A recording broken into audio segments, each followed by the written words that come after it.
Crece el escándalo de la vacunación en Santa Cruz.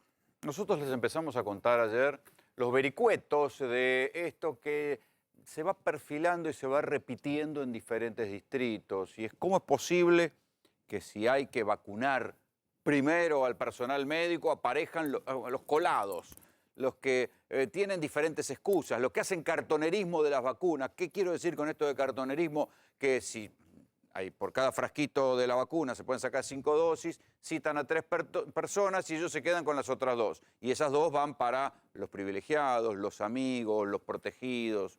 Claro, se ve que pensaron que porque estaban en Santa Cruz, en el medio de la Patagonia, nadie se iba a dar cuenta, pero las pruebas aparecieron.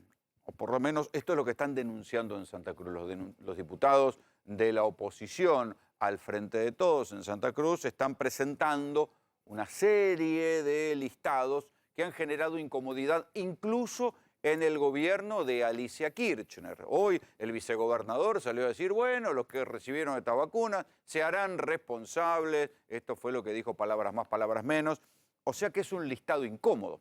Pero cuando yo le digo que el escándalo va creciendo, es porque ya superamos la categoría. Hasta ahora lo que veníamos teniendo son concejales, un sacerdote en Resistencia, veníamos a nivel concejal, algún intendente en alguna ciudad, pero ya conseguimos, muchachos, al primer diputado nacional que se consiguió su vacuna por izquierda o por lo menos no ha presentado ningún buen motivo. O sea, ya acá tenemos al primer diputado nacional vacunado por izquierda, se llama Juan Benedicto Vázquez, ¿sí? Y acá lo tienen, lo tengo atrás mío, esperen que me corro, pues si no, ahí está. Juan Benedicto Vázquez es el diputado de Santa Cruz que se vacunó. ¿Quién es Juan Benedicto Vázquez?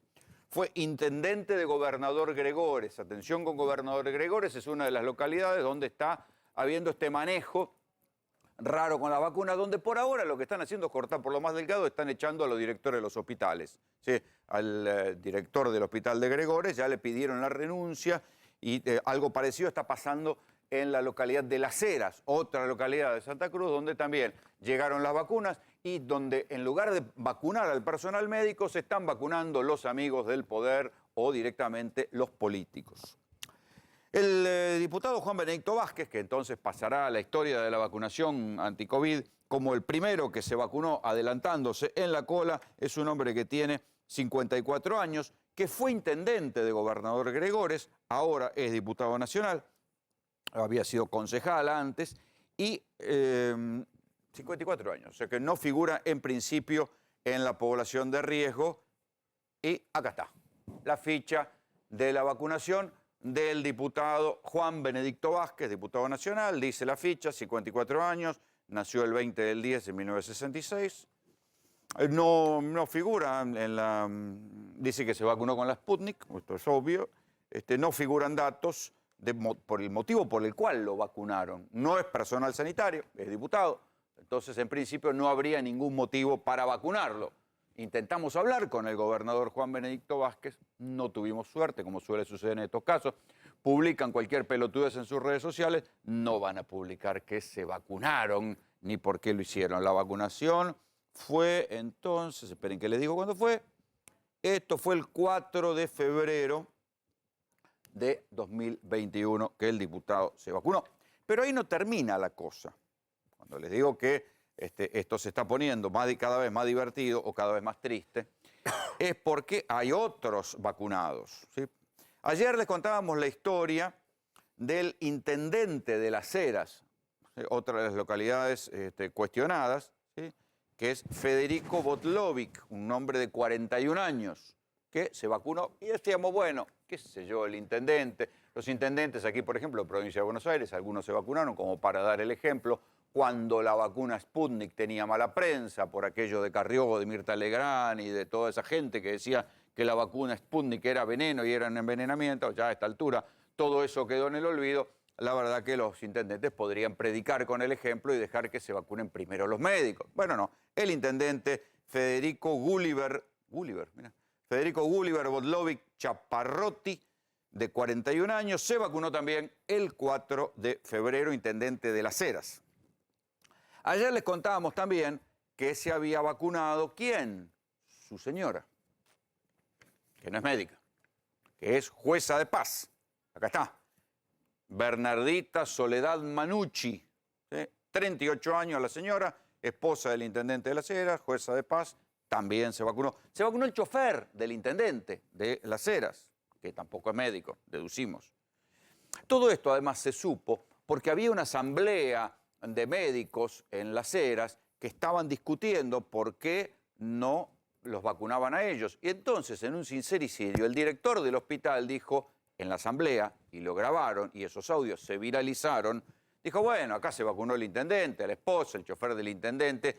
El director del hospital admitió que tuvo que vacunar al intendente, a la esposa del intendente y al chofer del intendente. Los médicos indignados viralizaron ese sincericidio del director del hospital en una asamblea y ahí nació todo este escándalo donde todos empezaron a decir, ¿por qué? Si no está vacunado ni siquiera una parte importante del personal médico de Santa Cruz, ¿por qué carajos están vacunando los políticos? Bueno, por esto, porque tenían ganas. Héctor Ariel Vidal es intendente de Gobernador Gregores, la otra localidad cuestionada. 38 años, el intendente Vidal, un hombre joven, sin embargo, también se vacunó. Lo notable es que todos figuran vacunados el 4 de febrero. Todos el mismo día se vacunaron, hay que ver dónde fue esto. Y después yo les contaba que el intendente de Las Heras es Federico Botlovic, Federico Gulliver Botlovic. Bueno, su padre, que también fue intendente de Las Heras, un hombre de 76 años en este caso, llamado José Ramón Botlovic, figura vacunado también el 4 de febrero y es diputado provincial en este caso. Bueno, otro de los que logró el acceso a la vacuna. En Santa Cruz esto está generando mucha bronca, porque, qué sé yo, ya a esta altura del partido yo ya no sé si es legal, no es legal que se vacunen, lo decíamos aquí muchas veces. Ya ni siquiera uno puede decir si es ético. Yo no tengo duda que no es ético vacunarse antes que los médicos. La verdad que no tengo ninguna duda. Ni siquiera entremos en la discusión de la ética. No queda bien, muchachos. Después, cuando la gente se enoja con la clase política, que se aprovecha de sus privilegios para uso propio, vienen los dirigentes políticos y nos dicen a nosotros, los periodistas, bueno, pero no generalicen, no somos todos así. Pero cuando aparecen estos casos, imagínense cómo se deben sentir los médicos de ahí de Las Heras, los médicos de Gobernador Gregores, la gente común de esos pueblos, cómo se deben sentir si no vacunan a los médicos, pero ellos ni bien ven una vacuna, se zambullen, se la aplican y les importa un carajo a quién dejan sin vacunar. Después nos dicen, cuando hacen una candidatura, dicen, no, porque la política es vocación de servicio, es servir a la gente. Sí, servir a la gente, pero en cuanto pueden. Y la verdad que hoy por hoy una vacuna no tiene precio, no se puede pagar. Entonces se aprovechan de su puesto, consiguen una vacuna para ellos, para sus amigos, para su chofer, para su esposa, y el que venga atrás que se joda. Este es el punto donde uno dice, ¿saben qué? Aprendan a tener algo de decoro, aprendan a tener algo de vergüenza. En otros países del mundo, este tipo de maniobras está haciendo que la gente renuncie. Acá en la Argentina solamente 2 concejalas de San Andrés de Giles tuvieron que renunciar, porque la verdad que no renunció nadie. En Resistencia, el cura de Resistencia se vacunó, subió la foto a redes sociales, el director del Hospital Perrando, que fue el que le autorizó la vacuna, el cura de Resistencia, renunció, pero el gobernador Capitanich le dijo, bueno, no renuncie, no le aceptó la renuncia. Hay montones de lugares donde está circulando este mismo panorama. Dice que sobra una vacuna y que justo pasaba por ahí un amigo de un amigo, entonces se consiguió la vacuna. Bueno, ninguno de todos ellos está renunciando. A lo sumo echan a la enfermera que vacunó, echan al director del hospital, pero los que están por arriba y dieron la orden de que le dieran la vacuna a él, esos no aparecen. Pero insisto, en otras partes del mundo ha generado renuncias masivas. En España terminó renunciando hasta el jefe de las Fuerzas Armadas. O sea, el jefe del comando de Fuerzas Armadas tuvo que renunciar en España porque había autorizado que se vacunaran tipos que no se tenían que vacunar. En Perú hay un mega escándalo, tuvo que renunciar la canciller porque se hizo vacunar por izquierda. Son esos escándalos injustificables. Aquí en Argentina no pasa nada. Bienvenidos. Esto es GPS.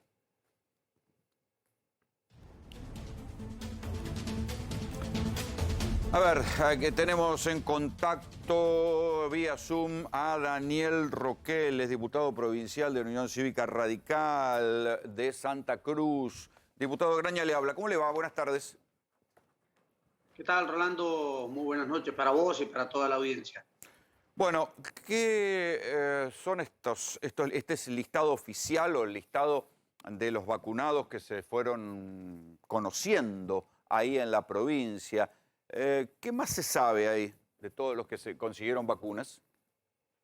Bueno, primero para aclarar que el intendente es de la localidad de Comandante Luis Piedrabuena, no de Las Heras. Sí, uno del gobernador Gregores y el otro, Voldovich, es de Comandante Luis Piedrabuena.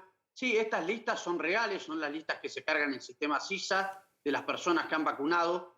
Y acá está claro, ¿no?, donde más allá de que han apartado a los directores tanto del Hospital de Gobernador Gregores como del Comandante Luis Piedrabuena, hay una responsabilidad política.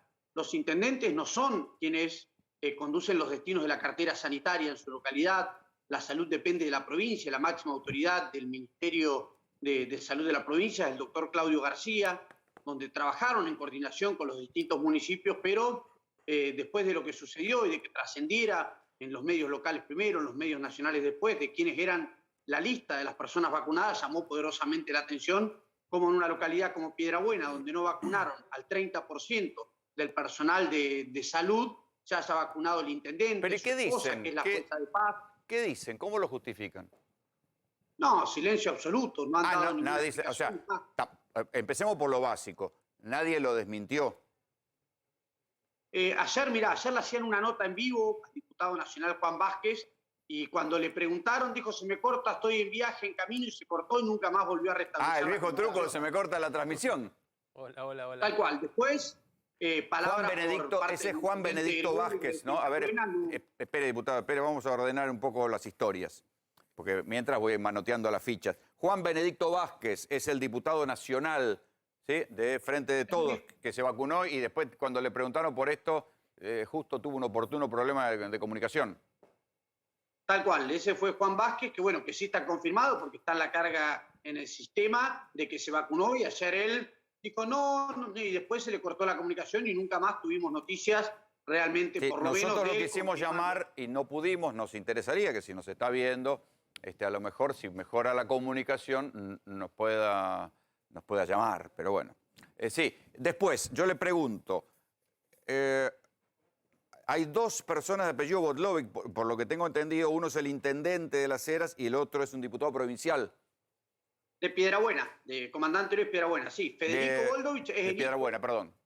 Voldovich, Federico es el intendente y José Voldovich es el diputado por el pueblo de Comandante Luis Piedrabuena, hoy vicepresidente de la legislatura provincial. Vendría a ser la tercera persona en la línea sucesoria después de la gobernadora Alicia Kirchner. Está el vicegobernador Eugenio Quiroga y después viene José Voldovich. ¿Y dieron alguna explicación?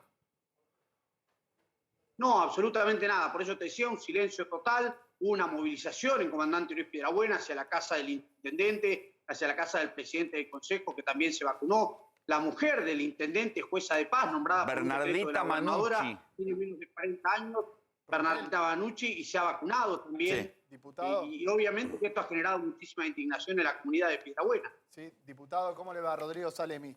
Mire, acá tenemos la ficha de lo que sería el secretario privado del intendente, también vacunado, que se llama Hugo Eduardo Irrazábal, que también estuvimos buscando, y tiene una sociedad que se dedica a una fábrica de pan. Bueno, o sea, el por eso te digo, privado del intendente de Piedrabuena. En Piedrabuena hubo muchísimas irregularidades, se ha vacunado el intendente, su familia y el círculo más cercano al intendente, con secretarios, directores de la municipalidad que se han vacunado, y personal del hospital todavía no han tenido la suerte de tener esa vacuna. Entonces, por eso digo, más allá del escándalo, esto es un delito. Acá claro, el intendente le robó la vacuna a un médico de su pueblo, a un enfermero de su pueblo que le ha puesto el cuerpo a esta pandemia desde el primer día, y sin embargo hoy los funcionarios electos por la gente le han robado la posibilidad de que tengan esa vacuna. Pero por lo que se ve acá, esto está más en jurisdicción de algunos municipios, o en todos los municipios pasó lo mismo. O sea, las vacunas llegan al intendente y a los hospitales locales, y de ahí se define para quién va. y en algunos municipios va para los amigos y en otros no? Porque, digo, estoy tratando de ver dónde está el nivel de responsabilidades.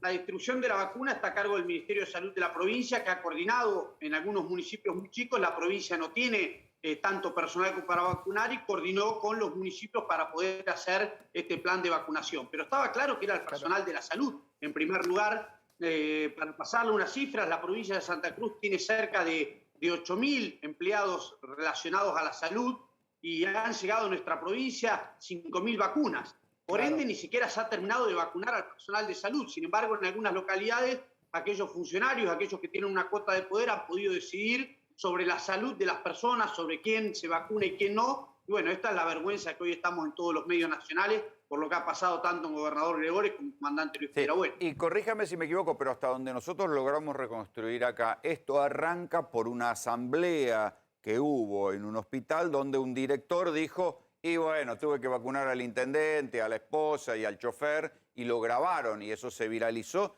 y a partir de ahí, de la confesión en público del director del hospital, esto comenzó a circular. ¿Es así o ya había otra fuente?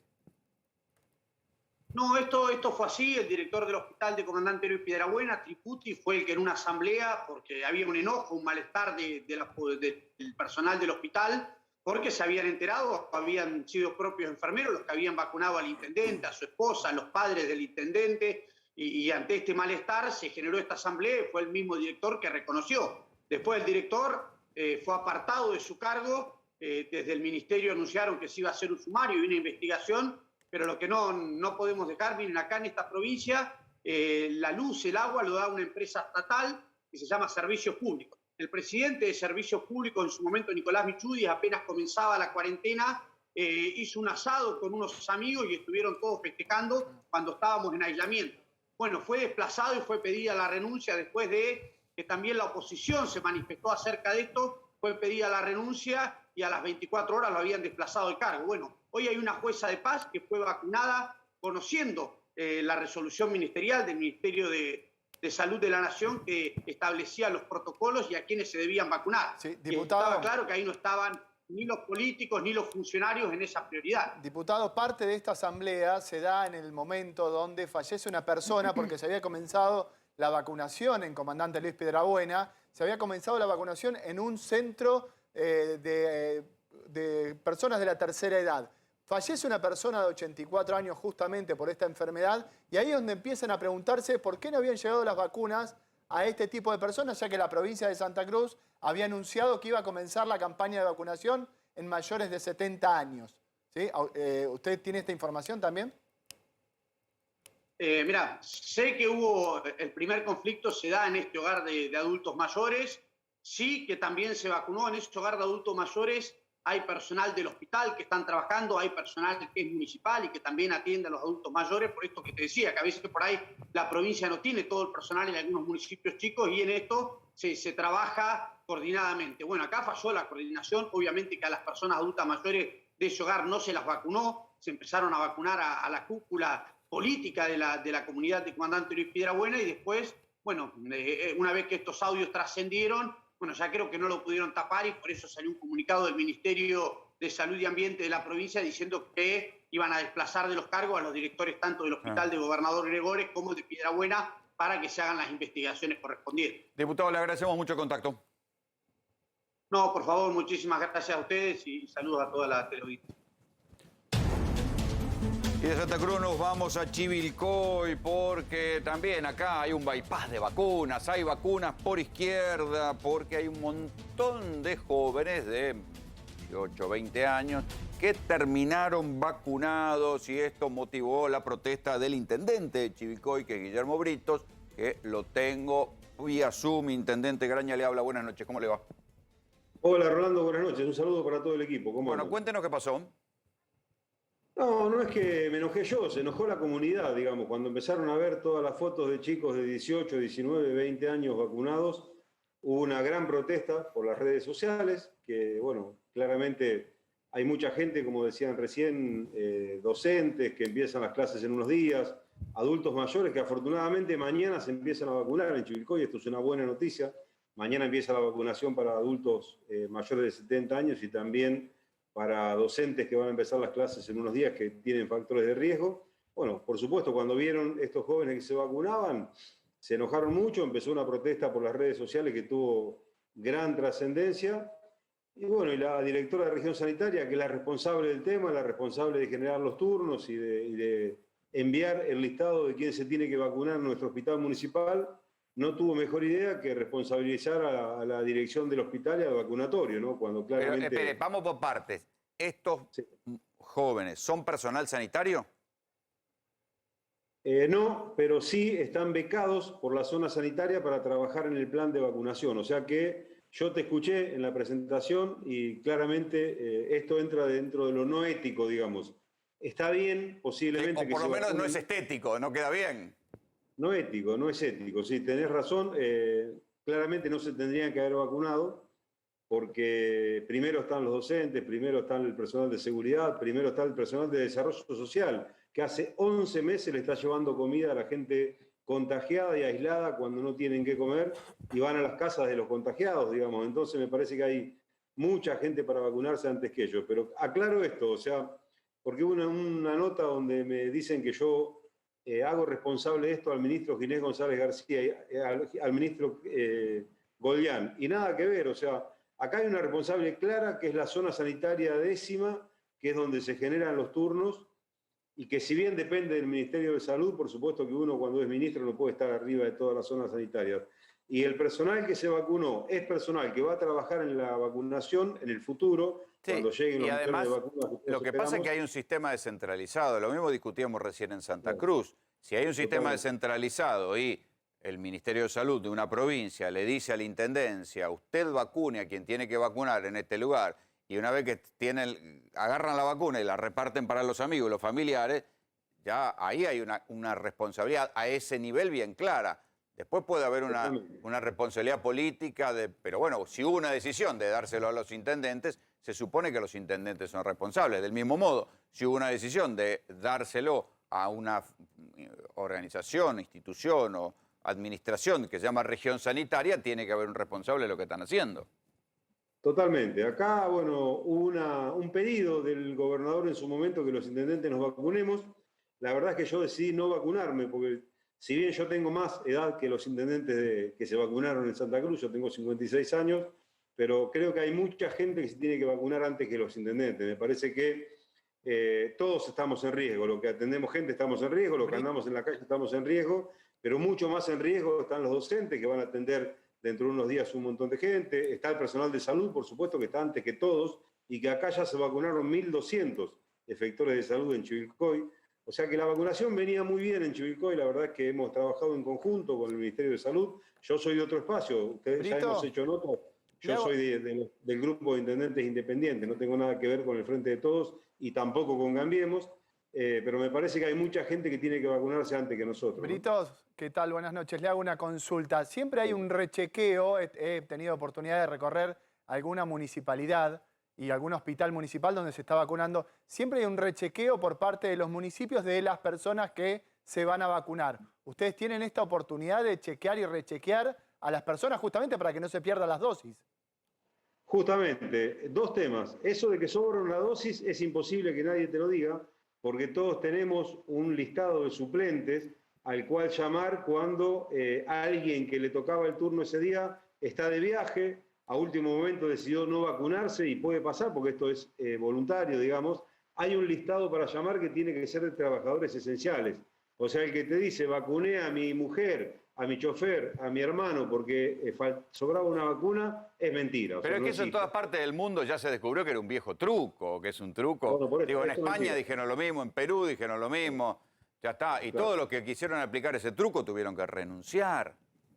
Totalmente. Y con respecto a la pregunta sobre el rechequeo, en uno de los casos que se presenta una joven de 18 años, la responsable del vacunatorio municipal le pregunta dónde trabajaba y ella muestra que es becada en la zona sanitaria, justamente, que es el digamos, organismo que representa al Ministerio de Salud en cada región, y es personal que trabaja en salud. O sea, a uno les puede gustar más, a otro les puede gustar menos, pero es personal que va a trabajar en la campaña de vacunación a futuro. Ahora, deberían haberle dejado el lugar primero a la gran cantidad de chivilcoyanos, más de 40.000, que tienen más riesgo que ellos, ¿no? Claramente. Intendente, buenas noches, Javier Díaz. Tanto tiempo. Hola Javier, ¿cómo estás? ¿Cómo anda tanto tiempo? Bien. A ver, ¿cuántos médicos faltan por vacunar? Vamos a hacer el número. ¿Cuántos médicos faltan por vacunar? Más o menos, allí. Los que se anotaron para vacunarse en la primera etapa, Javier, están todos vacunados.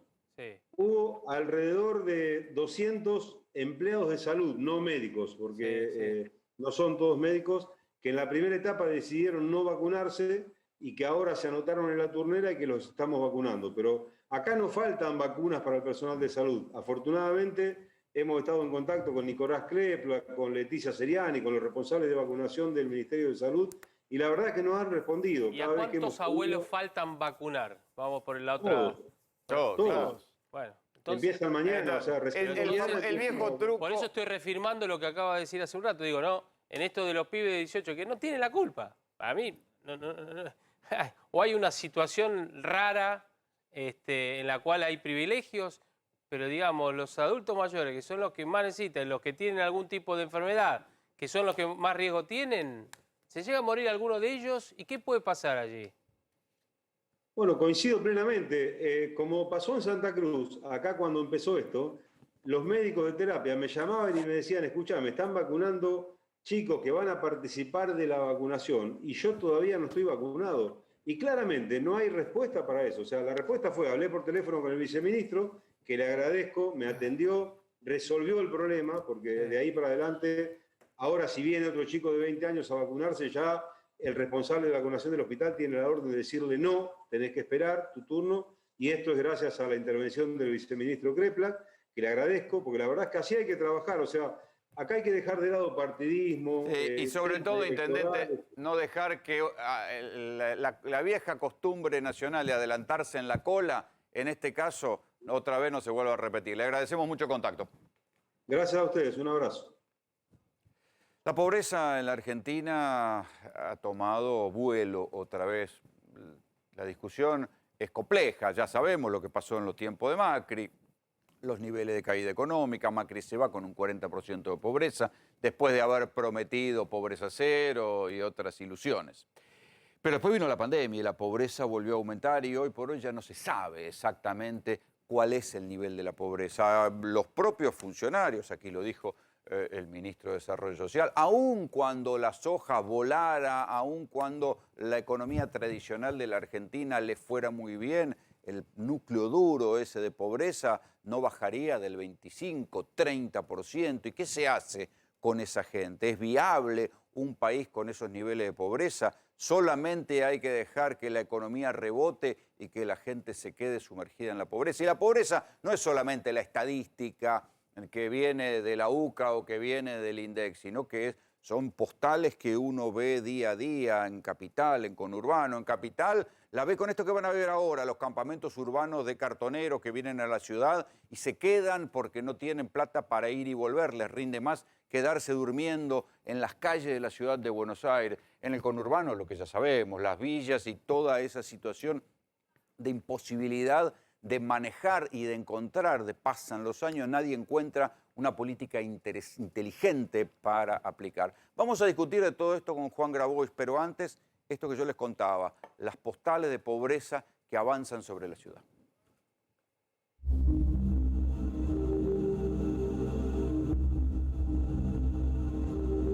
¿Estás parando ahí abajo? Sí, ayer vine yo. ¿Cómo fue que llegaste hasta acá? Y porque no hay trabajo y yo tengo que darle comer a mis hijos.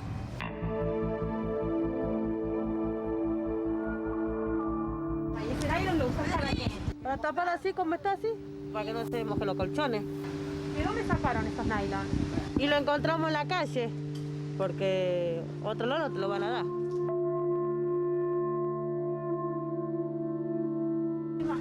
Todo así como está, estamos durmiendo todos.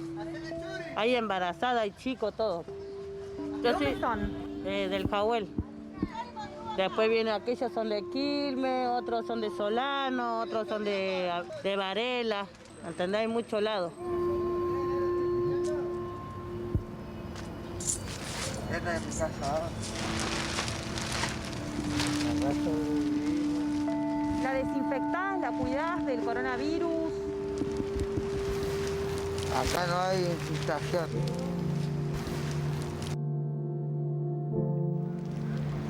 Vos ahí pedís allá y tenés que esperar hasta las 1, 2, 3 de la madrugada hasta que ellos saquen la comida. Y si es que te dan. Y si no te dan, tenés que ir a acostarte a dormir con la panza vacía. ¿Para qué tenerle miedo al coronavirus si estamos en la misma? Cagándose de hambre y preferimos estar arriba que abajo. Y es más lindo, me parece. Goldovich. El padre. Bueno, esto es solo una parte de un extenso informe que nosotros hicimos hace un tiempo. ¿Qué se puede hacer con la pobreza, Juan? Hoy. Se puede hacer mucho más de lo que se hace y se hace bastante más de lo que se hacía en la crisis anterior, que fue la del 2001-2002. Esos campamentos son un calco de la crisis del 2001-2002, cuando yo empecé a tener participación en las organizaciones sociales. Formamos desde ese momento hasta hoy 140 cooperativas de cartoneros en todo el país, pensando que nunca más iba a haber que hacer eso, ¿no? Que se iban a consolidar grupos de trabajo en el reciclado, con formalización, con uniforme, con obra social, con un ingreso que se logró con miles de cartoneros, 5.500 en la ciudad, y que no íbamos a volver a vivir esa situación del 2001-2002. ¿Qué diferencia en plata hay entre un cartonero legal y un cartonero Y ilegal? el doble. Un cartonero legal, un cartonero cooperativizado puede estar en 35, 40 mil pesos si labura bien y todos los días, y un cartonero informal en la mitad, porque tiene que pagarle la coima a la policía para que no lo echen, tiene que vender su material en un depósito informal donde le pagan la mitad que en una fábrica, y si tiene que trasladar el material a la provincia, bueno, tiene que pagar el flete, ¿no? Se vuelven a ver esos camiones destartalados del 2002, que son los camiones donde venían los compañeros que ahora se pudieron cooperativizar, que yo los conozco hace 20 años y seguimos estando juntos. Y me acuerdo que se caían los pibes de los camiones, digamos, ¿no? Porque vienen con los hijos a cuestas, no tienen dónde dejarlos. Cuando se armó todo el sistema de cooperativas, empezaron a haber guarderías para los pibes y se logró que de ese trabajo de subsistencia dignísimo, porque yo ya lo dije una vez y se interpretó mal, pero quien toma como opción de vida salir a ganarse el mango, revolviendo las obras de otro y no salir a hacer ninguna macana, tiene una actitud heroica frente a la vida, digamos, ¿no? Una actitud heroica que no sé cuántos de nosotros adoptaríamos en la misma situación. Entonces, lo primero es tener empatía con esa situación y verlos como hermanos y hermanas y no como invasores. Esa gente que empezó a cartonear hace 20 años, ya tiene sus hijos. Ya tiene sus hijos, sí. ¿Pueden reinsertarse en el sistema laboral hoy por hoy, que está tan mecanizado, robotizado, donde hace falta, no sé, tener otros conocimientos? ¿O ya cayeron en un tipo de laburo que es del siglo XIX y no del XX? Yo no creo que sea un problema de conocimientos, ¿no? Porque hay trabajadores de las cooperativas, de lo que nosotros llamamos la economía popular, que están muy capacitados. Incluso hay algunos que pudieron terminar la universidad. El problema es cómo la dinámica del mercado laboral en el siglo XXI, en América Latina seguro y en varios países más, que a partir de la mecanización, de la deslocalización, hace que el empleo asalariado, formal, con convenio colectivo, tal como lo conocíamos en el siglo XX, es una especie en extinción. Aún en momentos de crecimiento económico, disminuye la pobreza, sí, pero la informalidad laboral se mantiene como una situación constante y eso no tiene que ver exclusivamente con, no tiene que ver con una mala política laboral de un gobierno, tiene que ver con las formas actuales de producción en el capitalismo globalizado que requieren mucha menos mano de obra para producir el triple de mercancías, digamos. Eso se ve en la industria automotriz, se ve en la industria del agronegocio, digamos, ¿no? Sí, hoy un tipo que tiene un laburo en blanco es un privilegiado. Es un privilegiado. O sea, pero esto también separa a los sindicatos. Exactamente. Por eso nosotros empezamos a dialogar mucho con los sindicatos, no porque nos caiga mejor o peor determinado dirigente, sino porque evidentemente se está generando una fragmentación dentro de los trabajadores entre un sector que puede comer y puede vivir, cada vez menos, pero puede vivir. No, un y tiene aguinaldo, vacaciones, una obra social. Y que hoy no le alcanza, ¿eh? Tampoco. Porque hoy hay trabajadores en blanco que son pobres, por la situación particular que tenemos hoy en la Argentina, que como vos bien dijiste, fue consecuencia de un gobierno desastroso y también de una situación pandémica, y seguramente el gobierno actual tiene responsabilidad, desde mi punto de vista, aunque hay muchas cosas que se hicieron bien, hay algunas cosas que se podrían haber hecho mejor, que si querés después te digo ¿Va lento el lo gobierno? que yo pienso. Va lento con algunos temas. Acá hay una situación que queda de manifiesto con lo que fue el ingreso familiar de emergencia. Se inscribieron 9 millones de argentinos, de 18 a 65 años. ¿Eso qué te dice? Que hay 9 millones de argentinos que están fuera del mercado laboral. Es decir, la mitad de la población adulta está fuera del mercado laboral. Entonces, bueno, eso se sacó un poco de un plumazo, sin que haya una Porque venís de un política... estado quebrado.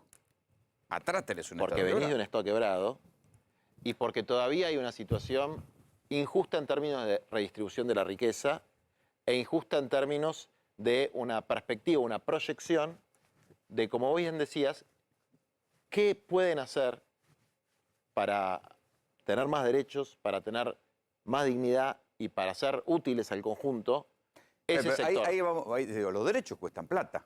Generar derecho cuesta plata. ¿Quién Sí. la pone? Ah, mira, a ver, ¿La en la pone Argentina... un estado quebrado? ¿De La dónde Argentina sale es un guita? país muy rico.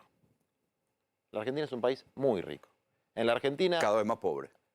No, es un pueblo Hay pobre. ricos. Es un pueblo Hay pobre. ricos, cada vez más ricos. Sí. Ahora, vos fíjate, te voy a dar un ejemplo, ¿no? De cosas que son indignantes. Los que se pudieron organizar en cooperativas de construcción, hoy no pueden conseguir varilla de acero o no pueden conseguir cemento, porque hay algunos grupos empresarios que especulan y no ponen las cosas en el mercado. Lo mismo que pasó con los alimentos, que hoy el Hoy se- gobierno tomó una buena medida, desde mi punto de vista, una buena medida en el marco de la Constitución, de la ley, diciendo, señores, acá hay una forma en la que se tiene que abastecer los supermercados, se está abasteciendo mal. Yo estoy muy de acuerdo No, con esa pero medida. hasta donde yo entendí lo que el gobierno le dice es amplíen la oferta, produzcan. Produzcan y distribuyan los que tienen sobre stock, las dos cosas. Pero en eso yo soy escéptico, pensé que le van a dar bola. Yo pienso que que el gobierno tiene que ir a fondo. O sea, que el gobierno está en un momento muy importante donde tiene que mostrar autoridad política para terminar con todo tipo de privilegios. Por ejemplo, los que contabas vos antes, ¿no? Al que abusa de su poder y de sus privilegios Para vacunarse. para especular con los precios de los alimentos, al que abusa de su poder en un momento de catástrofe social, hay que cortarle la mano, sin piedad, como sea, de la manera institucional que corresponda, y eso vale para... Sí, aclara que lo dijiste metafóricamente, por Bueno, favor, no, digo. no. Si no, pero- mañana vamos a estar en problemas. No, pero digo, es un momento de catástrofe nacional, cuando el Código Penal tiene penas muy, muy graves para quienes, por ejemplo, en una situación, un terremoto o algo por el estilo, van y se roban la comida o... Bueno, son los abusos de poder en una situación de catástrofe son un crimen gravísimo. Y vale para los políticos, para los empresarios o para cualquiera que abuse de una posición de poder. Ahora, ¿cuál es la solución? No te digo de largo plazo, de mediano plazo.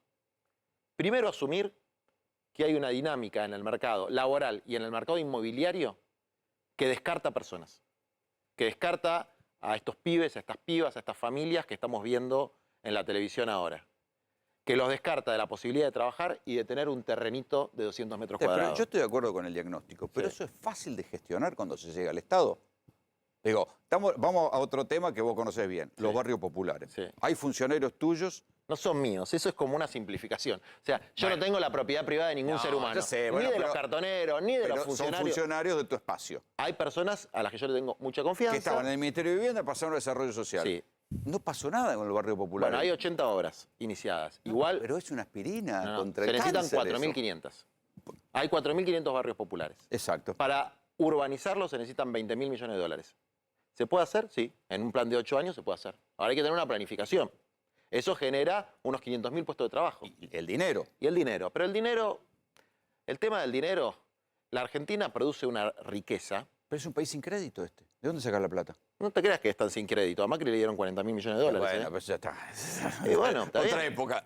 Pero por eso está todo Este es un encadenado. país funciona como un almacén. No hay crédito. Los bancos no dan crédito. El Estado está Mirá, quebrado. desde mi punto de vista, el problema no es el crédito. Por Argentina, en los momentos donde no había crédito, tuvo acceso al crédito, digamos, ¿no? Internacional.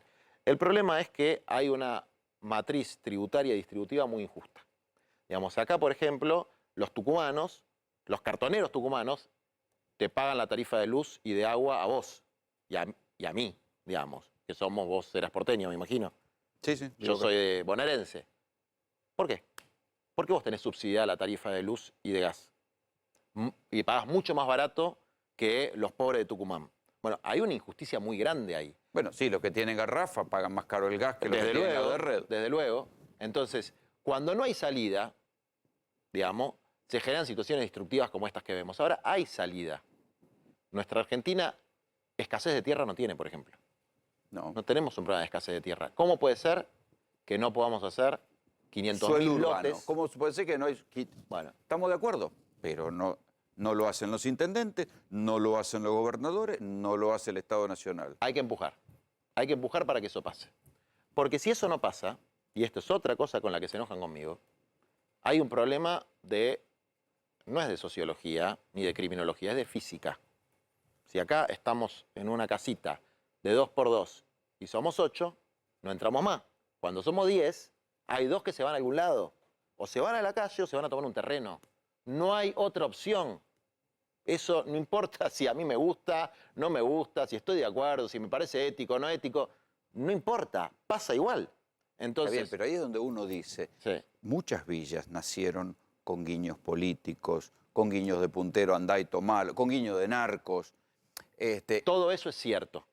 Pero todo eso se monta sobre una realidad preexistente. Obvio, pero tiene que haber alguna intervención inteligente. Que Claro, pero... no hay, nadie lo encuentra. Pero no, hay una cosa que es muy sencilla, que es en, digamos, las periferias. Una chica decía que venía de Jahuel, ¿no? De la zona de Seiza, etc. ¿Pensás que ahí no hay tierra? Ahí hay una Sobra. cantidad tremenda de tierra. Tierra que está abandonada. No queda tierra fiscal, queda muy poca tierra fiscal urbanizable. Tan tremendo es expropiar y pagarle al propietario. No confiscar, son dos cosas distintas. Sí. Y decir, en estas 20 hectáreas... Perdón, vamos a hay hacer algunos intendentes en la 420 provincia de lotes. Buenos Aires que lo hacen. Trenquelauquen, Castelli, Exactamente. lo hacen. Así es. Hacen y urbanizan. Bueno, se está instalando el tema, digamos, ¿no? Mi función de venir acá a hablar con vos es instalarlo y empujarlo. La ley de barrios populares que se sancionó por unanimidad durante el gobierno de Macri expropia, la palabra es expropiar, esa palabra que asusta tanto, 4.500 macizos, que son los actuales barrios populares, para que el Estado tenga facultades para intervenir legalmente y poner agua, luz, cloacas. Y dar título de propiedad. Y dar título de propiedad. Porque a su vez, si no das título de propiedad, Sí. eso genera un problema que es la inseguridad. Tal No cual. se sabe quién vive en cada casilla. Así es. Actualmente lo que hay es algo que se llama certificado de vivienda familiar, que es como si fuera un permiso de uso hasta que se haga la regularización dominial, que es un tema complejo. Pero por lo menos hoy existe un registro que dice tu casa es tu casa. Si viene un narco y te la quiere sacar, podés mostrar que es tuya, que se le dio a la mujer más grande de la familia, del grupo familiar. 500.000 se entregaron. O sea, hay cosas, hay una perspectiva sobre esos barrios. Pero en otra época de la Argentina, Sí. con inflación, con crisis, funcionaba el Fonavi, se construían casas, la gente se compraba su casa, había inflación, o sea que la inflación no es un... Mirá, ¿Qué pasó en el medio que no se fue puede hacer más? acumulando la situación, porque... Por la Richieri, están todos los monoblocks construidos con Fonavi. Bueno, a ver, en la época de Perón, los lotes eran de 500 metros y la gente se iba construyendo su casita con el banco hipotecario de a poquito. Digamos, nosotros proponemos un modelo parecido, que son lotes urbanos y que la gente se vaya construyendo de a Pero poquito. vos te das cuenta, la Argentina tiene un banco hipotecario que no da hipotecas. Sí, entiendo perfectamente. Digo, Sí. Ahora lo que hoy tenemos es... un ministerio de vos vivienda que fíjate- estuvo un año sin hacer nada. Bueno, sí, ¿no me escuchaste a mí patalear por eso? Si querés te mando los... Pataleé No, bastante. yo me cansé de contarlo. Pataleé bastante. Pero estaban tus funcionarios ahí también. ¿Por qué te pensás que mis funcionarios se fueron a desarrollo social antes de cambiar el ministerio? Porque no podían ¿Hicieron trabajar. algo ahora? Sí, hicieron bastante. En el mes y medio, y no son mis funcionarios, a ver qué. Ya sé, es una chicana. No, porque hay otros funcionarios que no los identifican conmigo y que también son gente que yo valoro mucho. No, pero la digamos. pregunta es si son funcionarios tuyos. Tiene que ver a que A lo mejor desde el lugar de la protesta, cuando cruzás el mostrador y tenés que gestionar del Estado, no es tan fácil. Mira, los seres humanos tenemos responsabilidades colectivas e individuales. Yo elegí no ser diputado, no ser funcionario, para poder venir acá con la libertad que sea a criticar o a plantear las cosas que tengo que plantear, esté quien esté. Entonces, sea amigo o no sea amigo el que está en determinado mostrador, si yo tengo que hacer una crítica, la voy a hacer. Incluso a los funcionarios o funcionarias que en algún momento yo promoví, dije que era buena gente, etc. Yo estoy planteando un problema que no se puede circunscribir a lo que hizo una ministra, un ministro, un año de gestión, medio año, lo que sea. Es un problema que está... ¿Viste cuando se habla de problemas estructurales? Es como, es estructural, no se puede hacer nada. Sí, es una queda maldición. ahí, ¿no? Bueno, acá hay un horizonte de lo que hay que hacer, que es agua, luz, cloacas, veredas, inmobiliario urbano en 4.500 barrios populares y 1 millón de lotes con servicio. Eso vale plata, eso genera, hay que laburar mucho, genera puestos de trabajo y es un proyecto para 1/3 de la población argentina. Un proyecto de país, que es lo que yo creo que hoy no tenemos, una planificación de lo que va a ser el país, tiene que basarse en 3 cosas, que son la tierra, el techo y el trabajo. La tierra para habitar y también para producir. Vos sabés que todas las frutas y verduras que vos comés, que como yo, se producen en quintas donde laburan mucha gente, sobre todo la comunidad boliviana, también argentina. Sí, en el cinturón frutihortícola. Exacto, de La Plata, de Rosario, en el norte. No hay uno que sea propietario, son todos arrendatarios. Alquilan, sí. Pagan las semillas en dólares, porque son semillas que vienen de otros países, transgénicas.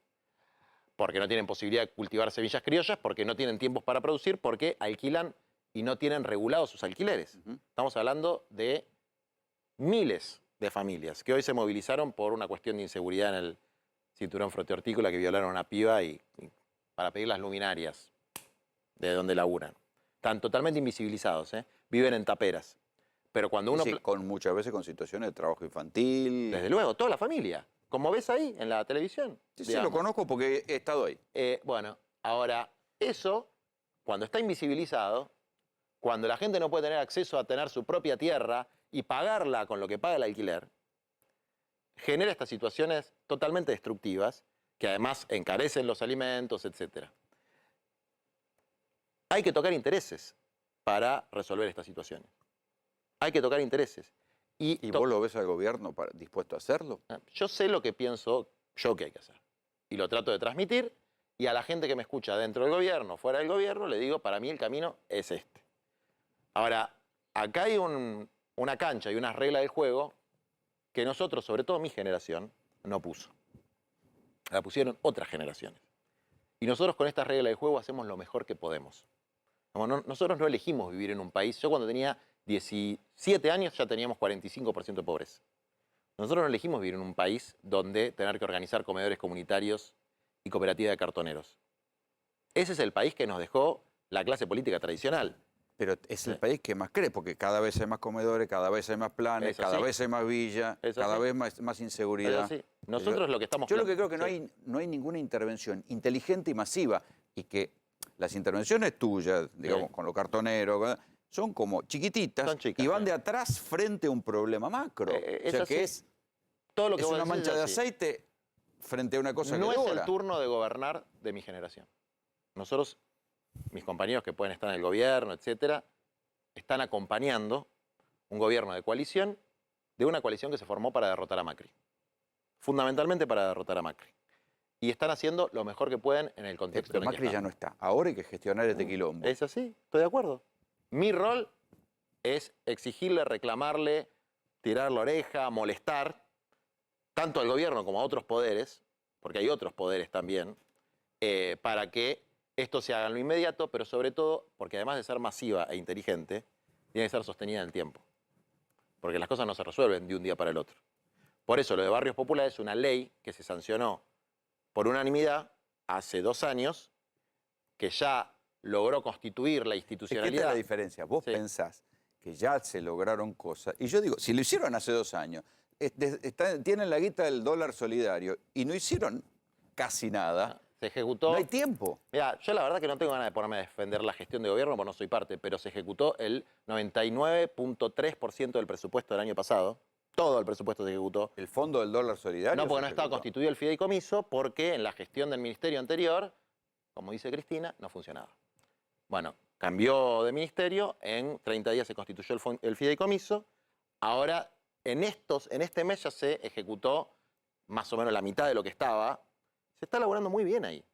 O sea, vos podés hacer un seguimiento de la gestión y es una gestión que va muy bien. Pero hay una Sí. diferencia entre algo que sea testimonial y algo que sea estructural. Para que sea Por ahora es testimonial. Por ahora es una política pública que está arrancando. Es una política pública bien pensada, que está arrancando. Pero no hay tiempo, esto es lo que yo Sí, digo. pero vos me lo decís a mí y yo digo lo mismo.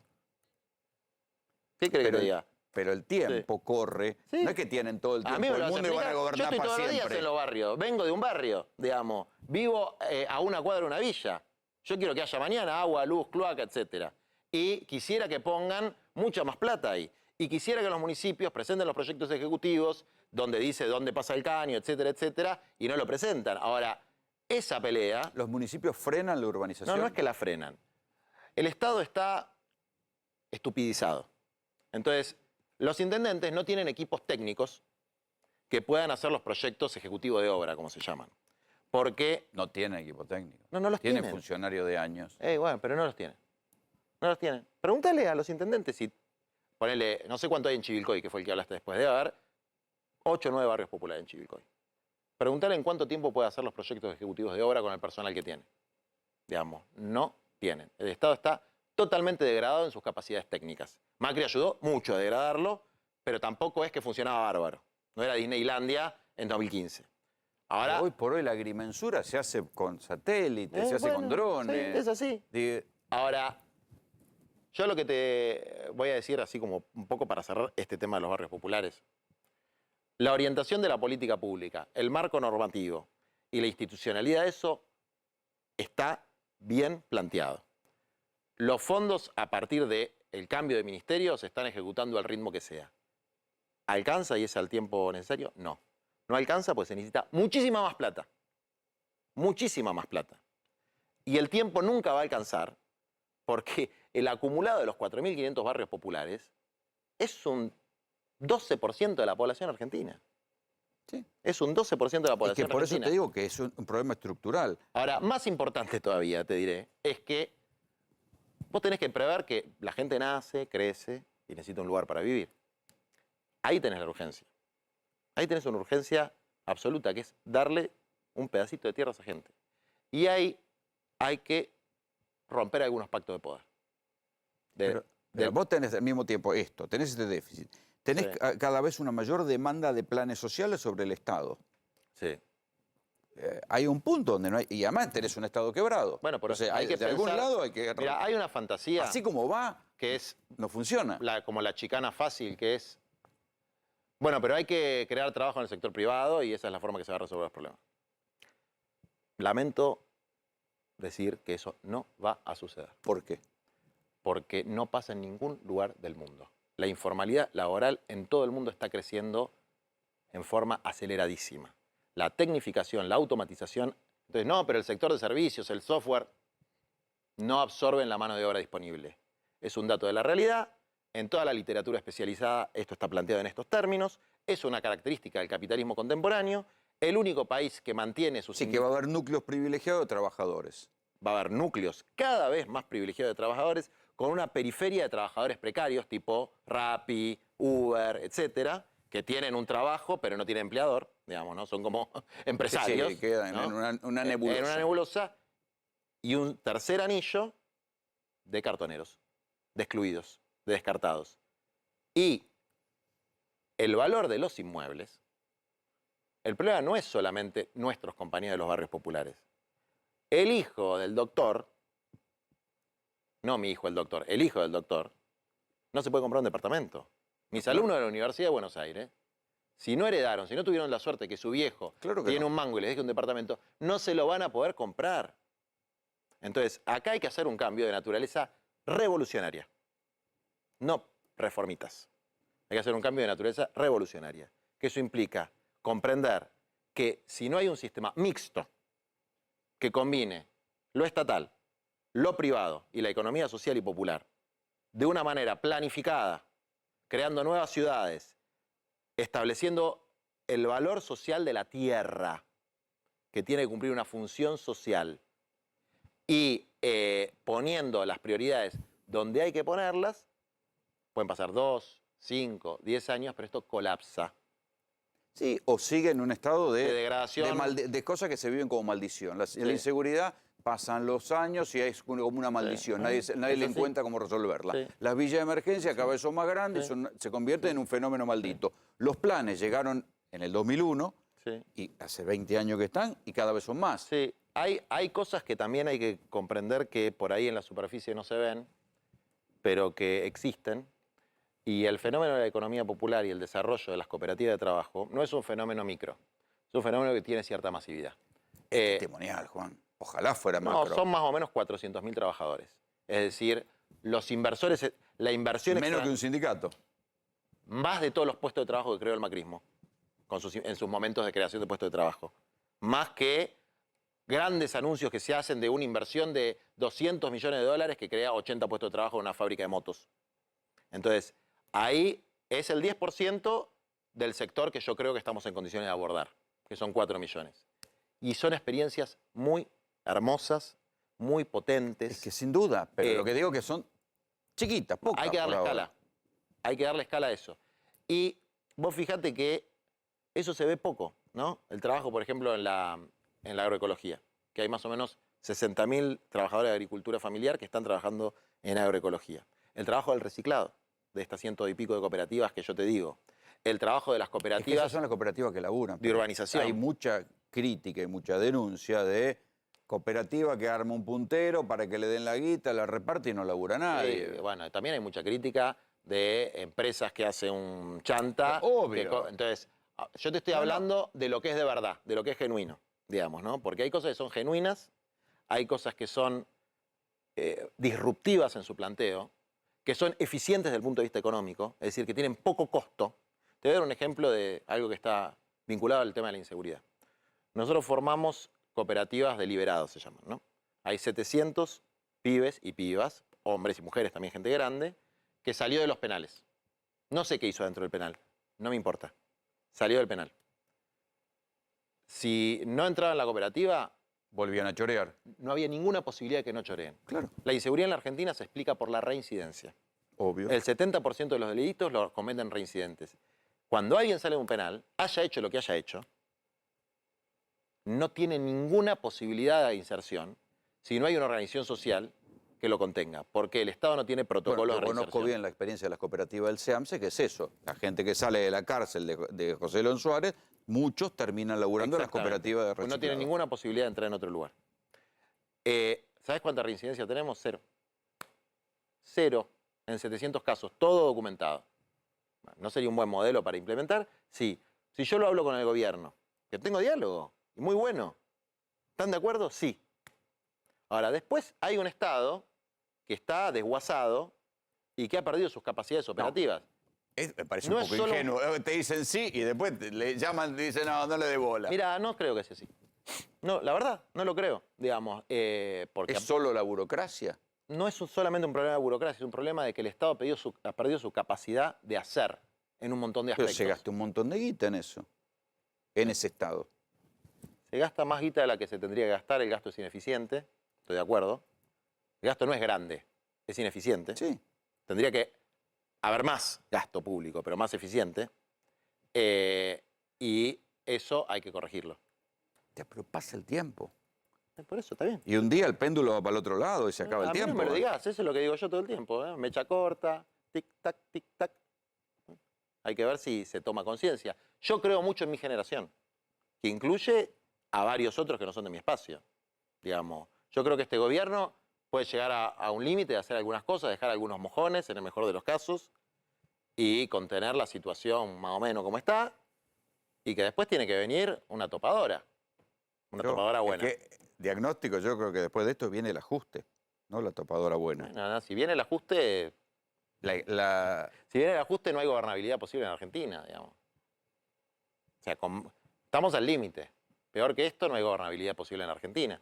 Ahora viene el Consejo Económico y Social, el planteo que vamos a hacer nosotros es que la creación de 4 millones de puestos de trabajo es factible, se puede hacer en un plazo de un año. Son puestos de trabajo mixtos, o sea, público, privado, cooperativos. Hay vocación de hacerlo en los distintos sectores. Desde luego son puestos de trabajo con baja carga horaria, digamos, ¿no? Serán unas 8 o 12 horas semanales, pero por lo menos es un ingreso que más o menos puede redondear el salario mínimo.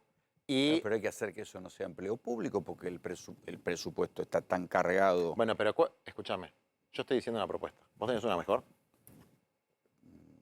Sí, pero no corresponde que las diga. No, contámela, ¿por qué? No, porque no es mi laburo, quiero Y decir. el mío tampoco. pero- Y lo hago igual, porque soy un militante comprometido, un ciudadano, y vos sos un periodista comprometido con la realidad.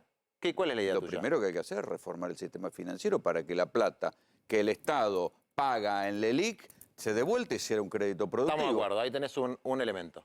Vamos a agarrar 10 cosas y decir, estas son las 10 prioridades. Bueno, nosotros estamos trabajando en que sea un programa que se llama Plan de Desarrollo Humano Integral, que sea por ley, para que tenga continuidad en el tiempo, y que establezca algunos puntos que son de reformas absolutamente inevitables en la Argentina, que pueden ser dolorosas, pero son inevitables. Digamos, por ejemplo, en la Argentina se paga impuesto por consumir.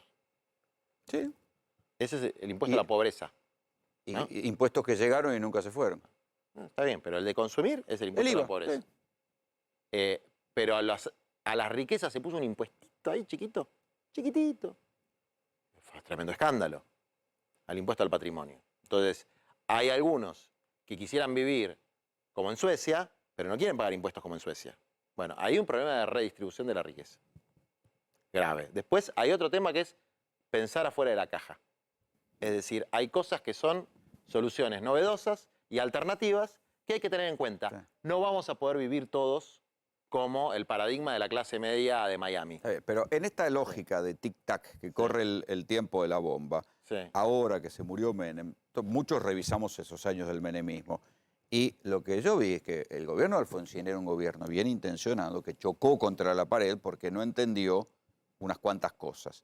Y de lo que vino después fue el brutal ajuste, Sí. porque la hiperinflación había agotado el paradigma de ese gobierno popular bien intencionado. ¿sí? Sí.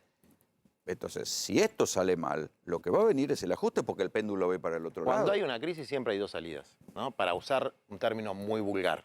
Una de la izquierda y otra de la derecha. Es un término vulgar. ¿no? La izquierda está gobernando ahora. No, ahora no está gobernando la izquierda. Para la división natural del sistema político, lo que hay ahora es un gobierno de izquierda, centroizquierda, como le quiera llamar. No, para lo que es la Argentina. No se autopercibe así el gobierno, ni lo es. No. Es un gobierno... Bueno, le dicen populista. No, sí, popular, Lo- digamos. Pero igual cuando digo izquierda es un término vulgar porque no es la clásica izquierda-derecha. Quiere decir, o puede haber una salida conservadora, reaccionaria, de ajuste, o puede haber una salida con mayor nivel de reforma, una salida, nosotros llamamos de naturaleza revolucionaria, que cambie estructuras de poder y de distribución de la riqueza, que hace muchos años, por lo menos desde el 76, existen en la Argentina. Hay elementos del Estado que no se tocaron y se profundizaron durante la época de Menem. Puertos, son todos privados. ¿Sabes la que se nos va en los puertos? Perdón, la ley de entidades financieras Martínez de Oz. Ley de entidades financieras. No se tocó. La que nos afanan en los puertos, litio. Cada gobernador es como el señor feudal del litio de su provincia, entonces Gerardo Morales hace lo que se le canta la gana, el de Salta también, el de Catamarca también, son distintos partidos, porque no hay ningún tipo de regulación nacional. Las declaraciones juradas de la producción. El petróleo va por declaración jurada de las Así propias es. empresas. Los granos van por declaración jurada de las propias empresas, nos enteramos por Vicentín. Y a su vez contrabandean para llevarlo por Así es. Paraguay para sacar la... Todo eso lo sabemos. Es así. Ahora, Pero ¿por qué digo, ¿por qué digo corre el naturaleza? tiempo. Yo estoy de acuerdo con lo que vos decís. ¿Qué querés que te diga? Estoy de acuerdo. Para mí hay que hacerlo todo ayer. Pero después hay que bancar los trapos. Porque cuando el gobierno quiere intervenir... Pero es que nada de esto va a suceder, Juan. Yo creo que va a suceder, pero no va a suceder ahora. Que ahora el gobierno tiene una misión fundamental, que es la vacunación de la población, atender la crisis sanitaria, no ajustar, es decir, garantizar el ingreso social, bancar la parada, para decirlo de alguna manera, y preparar las condiciones para las transformaciones profundas que vienen. Eso es lo que yo creo. Transformaciones profundas que para mí implican, por ejemplo, una reforma constitucional. ¿Por qué una reforma constitucional? Primero porque hay que sacar la capital federal de Buenos Aires. Primer punto. Alfonsín lo quiso hacer y terminó, lo dijeron, sí señor, se la votaron y todo. La ley está vigente del ¿Y traslado a por Viedma. qué si Alfonsín fracasó, nosotros vamos a fracasar? Yo tengo mucha confianza, en mi generación tengo mucha confianza, digamos. Y no creo que tenga que ir a la Patagonia, creo que tiene que ir al norte, digamos, ¿no? Al norte grande. Porque ahí están las relaciones con los países del Mercosur, etc. Y además para que vayan los funcionarios a cagarse de calor, ahí que, viste. ¿Dónde vean. llevarías la capital? Y Tucumán, Santiago, por ahí. Por ahí la llevaría. Sí, por ahí. Y después, otro tema fundamental, la cuestión de los puertos. Nosotros hablamos del transporte multimodal. El rol del camión, del tren y de los barcos. No Sí. tenemos puertos, no tenemos trenes. Bueno, no, tenemos las vías férreas, se pueden hacer. Viejita. Algunas viejitas, otras se pueden recauchutar, hay nuevas tecnologías. ¿Se digamos. está licitando la hidrovía? Todavía no. ¿Por qué? Porque algunos pataleamos de que no se puede renovar la concesión del troncal, en realidad es que pasa, que es el Punta Indio, que es el que pasa por Montevideo, que está la concesión desde la época de Menem, y que hay que hacer lo que se llama el Canal Magdalena. Sí. El Canal Magdalena es nuestro. Para que no pase por Uruguay, sí. Y es mucho mejor porque es de doble vía, no van a poder contrabandear, se tiene que hacer el dragado del Canal Magdalena. Bueno, el gobierno dice que lo va a hacer. Digamos, el gobierno dice que lo va a hacer. Confío en que eso sea así. Pero me lleva la impresión que el gobierno dice que sí a todo el mundo. ¿Qué querés que te diga? ¿Que me siga peleando con todo el mundo, Braña? No, te comento. Hoy estoy contento porque tomaron dos buenas medidas. ¿Cuáles? La de la sanción a las empresas que tienen que ir a fondo y una cosa del más estricto sentido común, no me importa si es por esto o por lo otro, que es decirle a los señores jueces, que es otra casta delictiva, estructural de la Argentina, que aparte como no los votan quedan para siempre, mire señor, si usted se quiere jubilar, tiene que hacer como cualquier argentino con los trámites jubilatorios, no puede estar especulando una cosa o la otra. Entonces se los intimo a que si se van a jubilar, que se jubilen. Y la verdad que yo les pido, por favor, jubílense, porque le hicieron mucho daño a la Argentina. Y que los que vengan sean por el super concurso que tengan que ser. Pero estos jueces de la servilleta... Ya no quedan, lo de la No, que no van a servilleta. quedar. Uno queda. Bueno, Bonadío Dos. falleció hace poco, pero...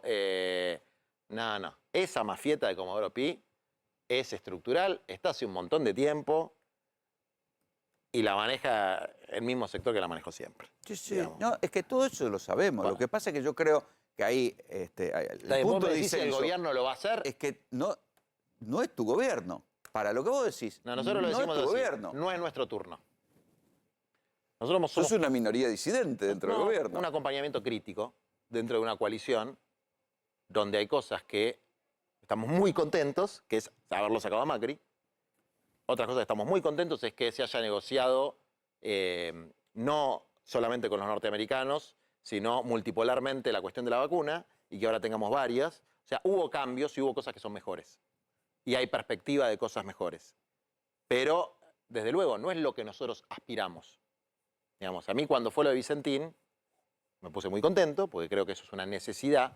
Y cuando se fue para atrás, y viste, decís, bueno, ¿qué onda con esto? Te pones mal, digamos. Esas idas y vueltas, bueno, pero son parte también de la coalición que existe, que es una coalición heterogénea, que es una coalición con miradas distintas, que es una coalición con contradicciones.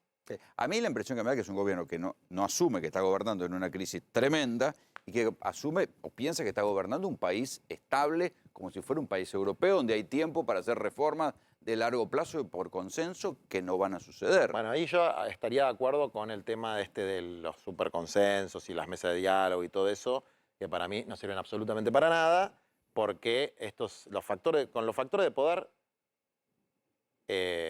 no se negocia como tomando el té de las 5 o'clock, digamos, no son de buena leche. Lo que no estoy de acuerdo es que, digamos, sea una situación de excepcionalidad. El mundo está patas para arriba. El mundo está patas para arriba. Argentina también tenía doble pata para arriba. Bueno, sí. Es una doble mortal, si querés. Así es. Entonces, nadie tenía la receta de cómo enfrentar una situación así. Entonces, el mundo está patas para arriba. Y te agrego una tercera variante argentina, que es la inflación. Vos tenés caída de la economía de Macri, Sí. pandemia e inflación, que la inflación es casi única.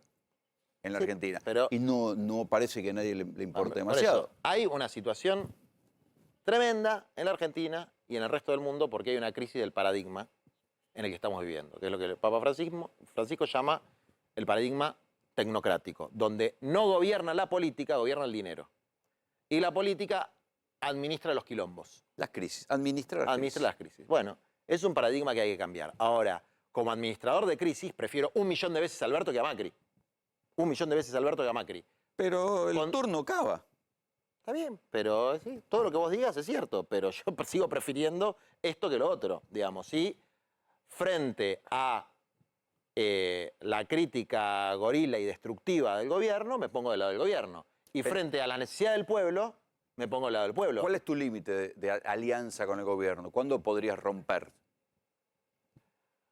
Si ¿Qué en es tu algún- límite? No, a ver, si en algún ¿Qué te haría pasar a la oposición?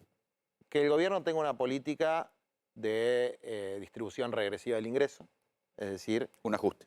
un ajuste, una política de ajuste, sí, y de concentración de la riqueza, que no estoy viendo eso. Si viene el FMI y le dice, muchachos, se acabó la primavera. La negociación con el FMI es un punto de inflexión para nosotros, cómo funcione esa negociación. O sea, si la negociación se hace a costa del pueblo, y eso es matemática, no es chamullo. Por eso. Si se hace a costa del pueblo, a nosotros nos pone una Fórmula situación- jubilatoria, empresas estatales, por alguna privatización, Bueno, cosas habituales que te va a Vamos a pedir ver el lo que FMI. pasa. No, y otra cosa que está muy mal, que es decir, no pagamos y en 4 años empezamos a pagar, tipo cuando venga el próximo. Porque nosotros estamos pensando también en el futuro de nuestro país. Digamos, nosotros vivimos apagando incendios en el presente. Nos la pasamos apagando incendios mucho más que la mayoría de los intendentes. En los comedores, en el territorio, todo el tiempo apagando incendios. ¿Ustedes reciben plata del Estado? Yo no recibo nada del Estado. Juan Grabois no recibe nada del Estado. Ni planes, ni sueldo, ni nada. ¿No distribuís planes? No. Eso es otra mitología. Bueno, te la pregunto. Es la mitología de cómo se construye la idea de que funcionan las políticas sociales. Que tienen muchos problemas. ¿A vos no te van a pedir planes? A mí me viene a pedir laburo la gente. Entonces, se organiza un grupo de gente, va al CDR o al CAE, que son los centros de atención del Ministerio de Desarrollo Social, y dicen, queremos laburo, entonces había 10 cupos, bueno, la presión hace que sean 20, que sean 30, que sean 40, eso lo hacen todos los movimientos sociales, a favor del gobierno, en contra del gobierno, etc. ¿Por qué? Porque la presión que tienen del barrio, la presión, la demanda, es laburo. Pero eso no te da un poder, yo sé que vas a odiar la palabra, pero descriptiva, clientelístico, de que vos decidís quién va y quién tiene y quién no tiene el plan. Hay una arbitrariedad y hay una discrecionalidad en cualquier política que no sea universal. Cualquier política que no sea universal, donde vos tenés... La UH. Exactamente. Cuando vos tenés 10 tipos, es como la vacuna en otro sentido. Cuando tenés 10 tipos que quieren laburar y tenés 5 puestos de trabajo, tenés Estás cagando 5. Estás cagando 5 inevitablemente. Tenés que establecer un sistema de prioridades. Tenés que establecer un sistema de puntaje. Bueno, todo eso, el primer problema es que hay poco para repartir, hay poco en relación a la necesidad que hay. Ojo que mucho del empleo público en Alemania, ¿cuánto es el empleo público? En Dinamarca, ¿cuánto es el empleo público? El 50%. Eso de que el empleo público es un tema de países subdesarrollados es de pensamiento subdesarrollado, de intelectuales subdesarrollados que se creen del primer mundo y que no siquiera se ponen a estudiar cómo funcionan los países del primer mundo, digamos, ¿no? Son niveles altísimos de empleo público o de empleo social. Pero no son estados quebrados. Concédeme que no son estados Pero no quebrados. son estados quebrados precisamente porque hacen eso. No quiebran porque hacen eso. No quiebran porque no piensan que con la lluvia de inversiones maravillosa van a Eso pasar no va las a venir cosas. nunca. Bueno, por eso. Entonces el Estado hace, ¿no? El Estado es un Estado emprendedor, como dice una economista que también le gusta mucho el Papa. Emprende, hace cosas, genera valor social. Independientemente de si ese valor social es ultra productivo desde el punto de vista comercial. Una compañía nuestra que está en un comedor dándole de morfar a 20, 30 pibes. Yo no sé cuánto impacta en el PBI. Ahora, sí sé cuánto impacta en la vida de esos pibes. Los recicladores. Y que se está haciendo cargo de cosas que el Estado no se hace cargo. Exactamente. Ahora, nosotros creemos en la cogestión, que el Estado, las organizaciones sociales tienen que cogestionar. Y eso tiene que ser en un marco de transparencia y de no arbitrariedad. Entonces, te devuelvo a la metáfora que te hacía antes. Nosotros jugamos en una cancha que no elegimos y con un reglamento que no elegimos. Pero aprendieron a jugar. No, tenemos la obligación de jugar. ¿Cómo no vamos a jugar? Manejan la famosa mercadería. Les bajan la... nunca entendí eso. Te bajan mercadería. La mercadería es así. Viene un camión con una mercadería de mierda, horrible, que un día te llegan todos fideos, al otro día te llega todo polenta, la bajan en el lugar. Pero es un resorte de poder, Juan, en Pero el vos, ¿qué te territorio. parece que tenemos que hacer? ¿Eh? No, repartirla más, decir, no queremos el poder. No, pero digo... Pero nosotros crecemos porque nos hacemos cargo de lo que no se hace cargo nadie. Y nosotros somos la última barrera contra el narcotráfico, porque cuando no se hacen cargo las organizaciones sociales, se hace cargo el narco. Claro. Entonces, a nosotros, los que, digamos, están muy preocupados por la seguridad, nos tendría que hacer un monumento. Porque si no hubiese sido por nosotros, esto sería Brasil en términos de las favelas. Yo tengo claro, conozco bien cómo funcionan las favelas y efectivamente la diferencia entre las favelas y la Argentina es que acá hay, a nivel de las villas, hay iglesias, hay evangelistas, hay comedores populares, hay trotskistas, hay de todo. Bueno. Hay que no permite que los narcos crezcan Entonces demasiado. vos decís, bueno, no, pero ustedes en realidad hacen negocio con la pobreza. ¿Dónde está mi ganancia del negocio? Que me busquen, me den vuelta. Vayan a ver dónde vivo yo. Vayan a ver los privilegios que un montón de compañeros de mi generación, de sectores medios y altos, renunciaron para caminar con el pueblo y para tratar de enfrentar esta situación aberrante. Ahora, después hacemos lo que podemos. Yo no quiero que nuestra organización reparta mercadería. No quiero, me parece una mierda, no quiero. Es un retroceso tremendo para nosotros que en la época de los Kirchner, con todos los defectos y todas las críticas que yo les hice, habíamos cerrado los comedores y habíamos puesto cooperativa de trabajo. Digamos, hubo durante muchos años, no había más comedor. Hubo un momento que llegaron a cerrar comedores. No había comedores. Había muy pocos. Ahora nosotros, el grupo de base mío, que es el MT, en todas las ETEP hay como 6.000, pero en el MT hay 600 más o menos. No teníamos un comedor. Todos los locales eran para laburar. Ahora, lugares que antes eran para laburar se usan para comedor, digamos, ¿no? Eso fue un retroceso después del 2015 tremendo, que empezó la cuestión de la mercadería, si vos te fijás cómo aumentó el reparto de mercadería, fue sideral. Y con la pandemia, obviamente, se profundizó. Entonces, ¿se sale de ahí? O sea, ¿se puede a ver, entre el 2003, si tomas todo el periodo kirchnerista en su conjunto, ¿no? Hubo años malos, años buenos. La pobreza nunca bajó al 25. No, pero bajó del 50 al 25. Del 50 al 25.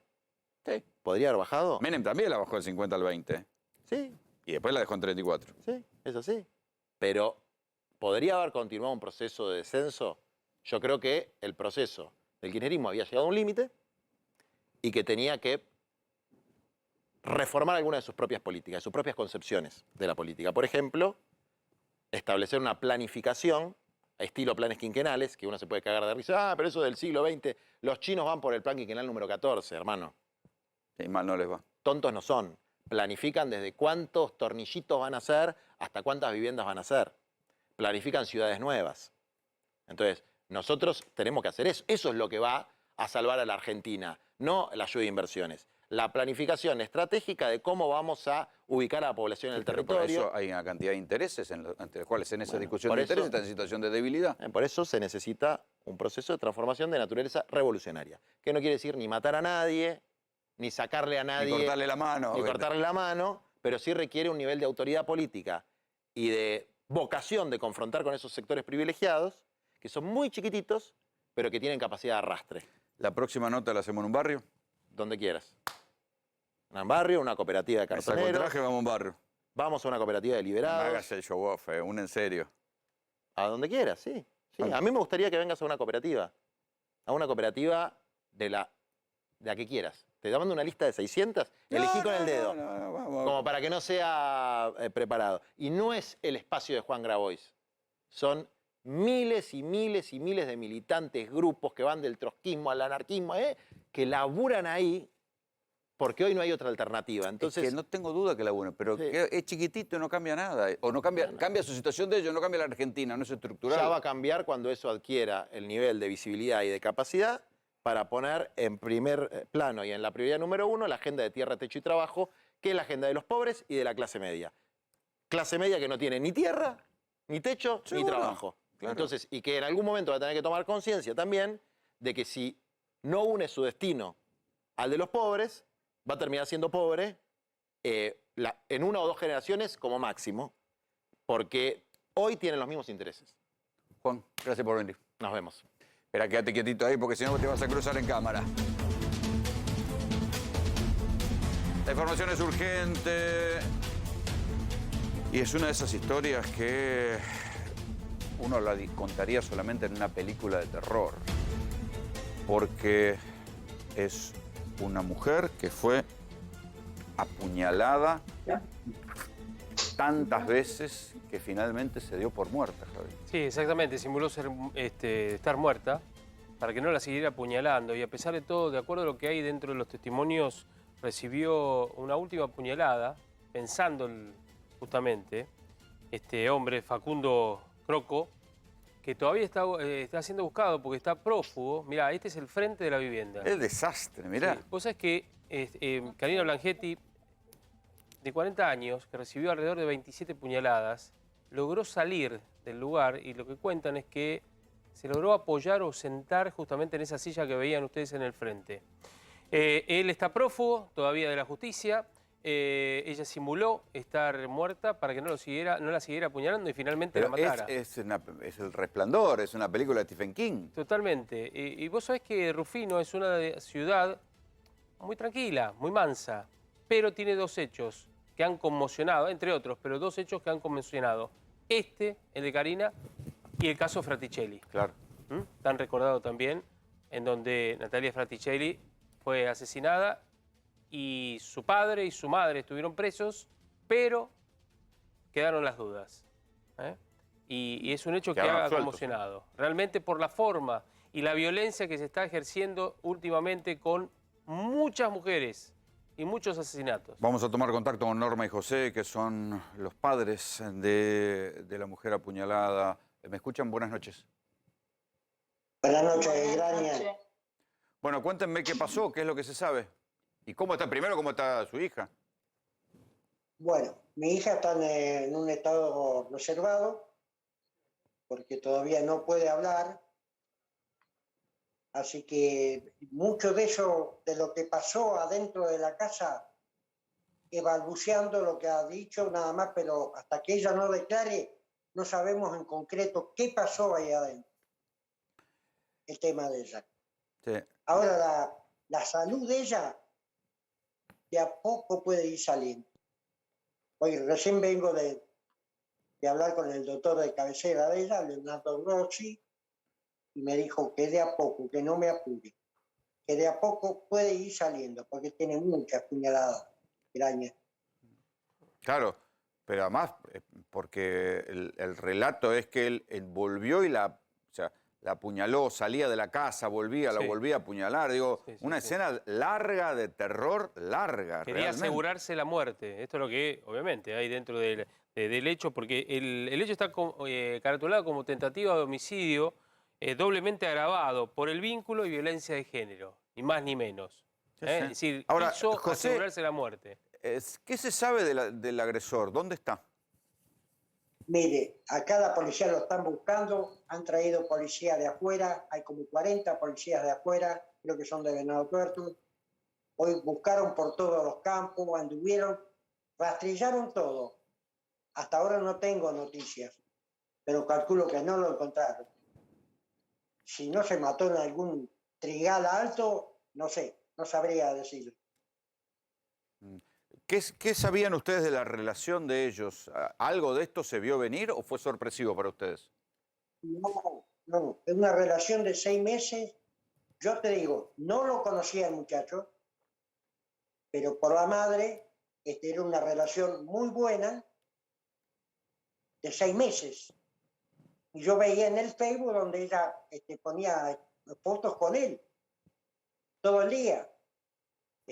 No, se llevaban bien. Lo que pasó ahí adentro, no. Pero se estaban por separar, digo. No. Estaban bien. Estuvieron reunidos con 2 parejas. Una pareja más había con ellos que se retiró a las 4 de la mañana. Quedaron solos. Y ahí pasó lo que pasó ahí adentro. No sabemos bien. Pero que él salió 2 o 3 veces afuera, como le dice ahí su compañero, sí. Eso algo le entendí, pero nada más. Pero como no puede hablar, está... ¿Y cómo se salva Karina? ¿Cómo? ¿Cómo se salva? Se salva por el vecino que sale a pasear los perros, que la vio echada en una silla que tiene afuera mi mujer y pide auxilio. Y se cae al suelo. Bueno, ahí llaman a la policía. O sea, está sentada en una silla afuera de la casa, toda apuñalada, y pide ayuda y la ve un vecino que sale a pasear al perro. Claro, porque la reja, este hombre, hijo de la madre, la cerró. La reja alta, la cerró toda con llave, quedó encerrada adentro. No iba a salir de ahí. José, ¿tuvieron oportunidad de hablar con alguien de la justicia? ¿Con el fiscal que investiga? ¿Con alguien que pueda ver? Hoy hablé con el fiscal, muy atento el señor, me atendió, pero muy bien, y salió a hacer la pesquisa grande que se hizo. Ya la pesquisa del domingo que se estaba haciendo, sin el fiscal se estaba haciendo una pesquisa grande acá en Rufino. A ver, hoy, cuando llegó el fiscal... José, espera un cachito porque tenemos en otra pantalla al fiscal justamente del caso, que el fiscal que está investigando el ataque a Karina es el doctor Horacio Pueyrredón. Doctor Pueyrredón, ¿me escucha? Sí, Rolando. Buenas noches Norma, buenas noches José. A ver, ¿qué nos puede contar de este caso? Digo, parece una película de terror, ¿eh? Sí, claramente, Rolando, como manifestaban recién Norma y José, el calvario que ha sufrido Karina, quien en definitiva también termina salvándose porque finge estar muerta y el agresor deja de agredirla, como bien ustedes decían. Nosotros desde el 14 a la fecha hemos desarrollado una tarea investigativa profunda con más de 11 allanamientos, con alrededor de entre 15 y 20 testimoniales. Está trabajando fuerzas de seguridad de la provincia. Y el tipo se desvaneció en el aire, ¿no? Aparece por ningún lado. Y bueno, justamente, mire, recién hacía alusión un panelista de su programa de casos que en Rufino se habían dado. Yo, en mi debut como fiscal, a pocos meses de haber llegado a la ciudad de Rufino, tuve el crimen de Catherine Quinteros, una chica que muere justamente el 14 de febrero de 2018 y que fue un caso similar, un ataque con arma blanca que le causó la muerte, y en la búsqueda coordinada y el trabajo de las fuerzas de seguridad de la provincia en el conjunto de todas esas fuerzas, pudimos lograr la aprehensión rápida del agresor y en el año pasado hemos obtenido una condena perpetua para el femicida por el hecho de ese femicidio. Esta es una fiscalía, no sé si ustedes conocen, pero el sistema penal de la provincia de Santa Fe es un sistema relativamente nuevo. Sí, ágil y acusatorio. Claro, exactamente. Y los fiscales trabajamos arduamente en este tipo de casos. Puntualmente, en noviembre de este año, la Fiscalía General presentó el protocolo para la investigación y litigio de casos de femicidio. Todo en consonancia con la ley nacional y con esta materia, ¿no? Volvamos un poco al caso. ¿No se puede haber desvanecido en el aire el tipo? No, nosotros, por eso reitero, siempre es importante saber que quien conduce la actividad investigativa es el Ministerio Público de la Acusación en la provincia de Santa Fe. Y entre numerosas medidas que se han tomado, se hicieron, como te decía, 11 allanamientos, está trabajando y trabajó perros en búsqueda de rastros, ya fuera del agresor o caminos por los que pudiera haber salido el agresor. Se analizaron cámaras de seguridad, se rastrillaron campos de la zona, caminos rurales, de alteo, caminos de calle de Asamblea, calle Ascuénaga, calle José Ingeniero, aguas provinciales, taperas de la zona periférica, sector del motel. Pues ¿se puede haber suicidado? Con dron sobre la zona a donde podría tener algún lugar en donde ocultarse. Se registraron esos domicilios, se tomaron testimonios, digamos, la Fiscalía desde el día 14 hasta el día de hoy no ha parado de trabajar y de realizar actividad investigativa, que alguna puedo contar y alguna otra no, atento a justamente claro. no frustrar ninguna medida. ¿Se pudo haber suicidado, doctor? Bueno, es una conducta típica del femicida.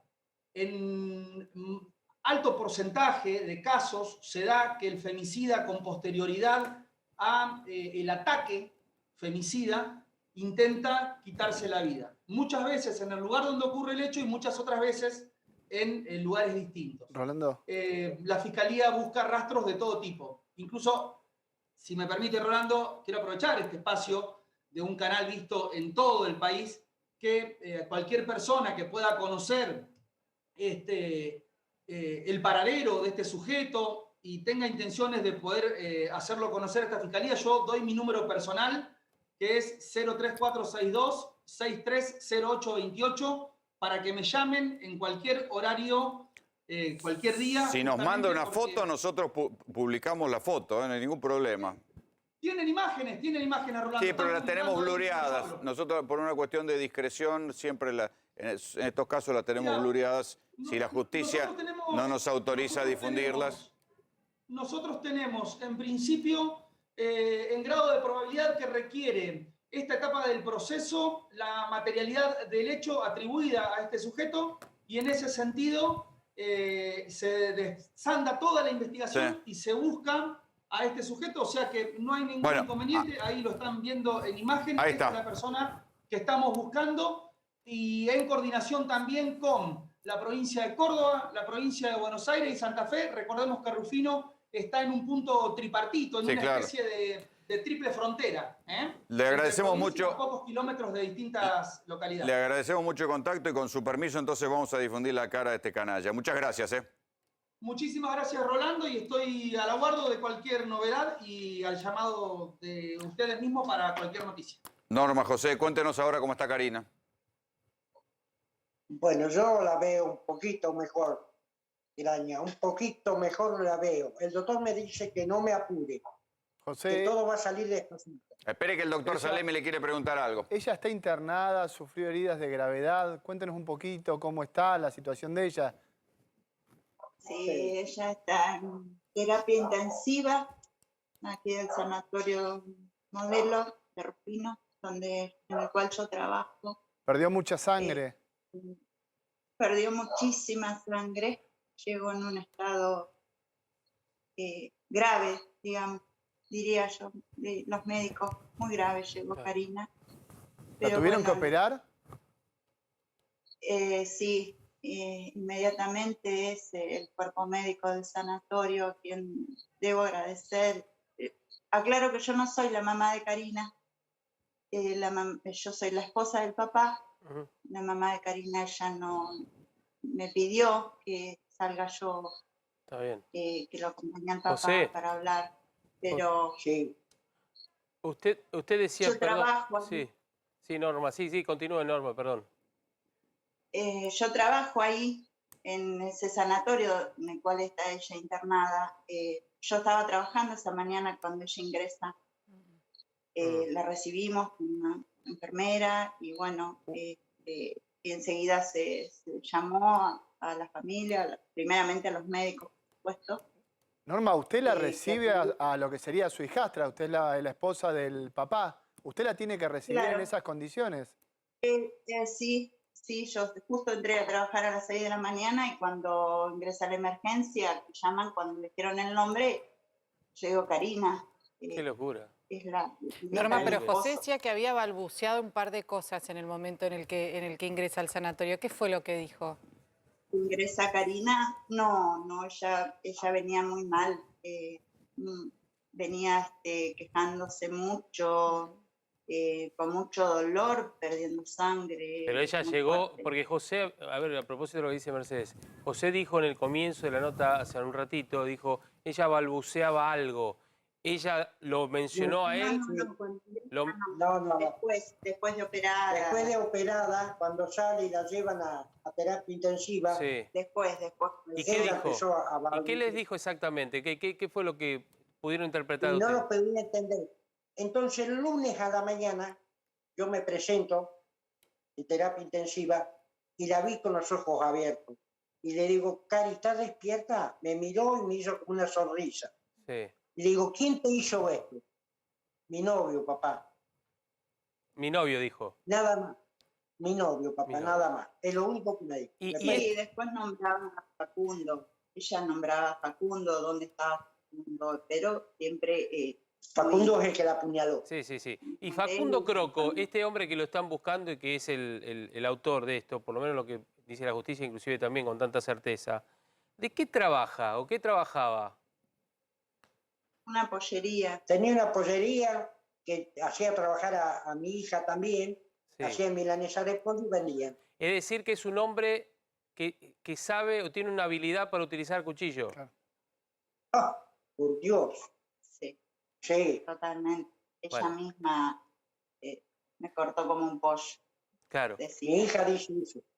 Bueno, por eso Arre. digo, ¿no? En estos casos también hay un agravante en esta situación que se considera, ¿no? Un hombre que utiliza un cuchillo sabe el daño que puede producir y dónde, ¿no?